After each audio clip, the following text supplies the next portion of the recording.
Hi, can you tell me your name, please, and why you've come to appear here at what appears to be a local zoning dispute? Well, my name is Bishop E.W. Jackson. I'm the president of an organization called Staying True to America's National Destiny Stand.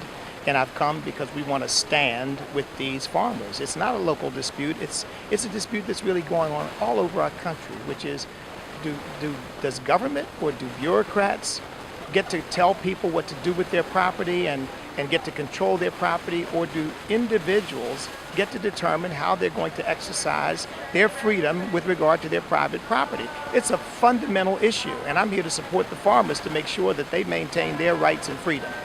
Do you see it going beyond just farmers and spreading out into the property rights of just the average citizen? Well, of course, the Kelo decision indicates that it already has. There's the sense that government's got a right to simply tell people what to do with their property, take it if they want to, and for reasons that the government determines are legitimate. But that's not constitutional, and it's certainly not what the Founding Fathers had in mind.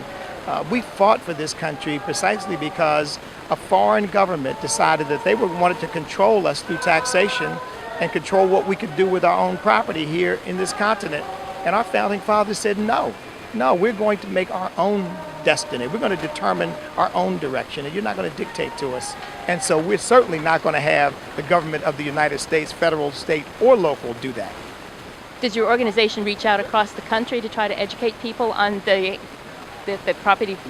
their property rights are at risk because of governmental actions? Yes, indeed. Well, we're focusing on staying within the bounds of the Constitution, which of course includes property rights, coming back to our Judeo-Christian values and traditions and heritage, and that includes a whole panoply of issues. Property rights is a very important one, but unfortunately it's not the only one that's at stake. Do you think that local politicians as well as national politicians who are running for office in this next election are aware of the ramifications of the decisions that they make regarding private property rights? Well, the fact that we're here indicates that some clearly are not.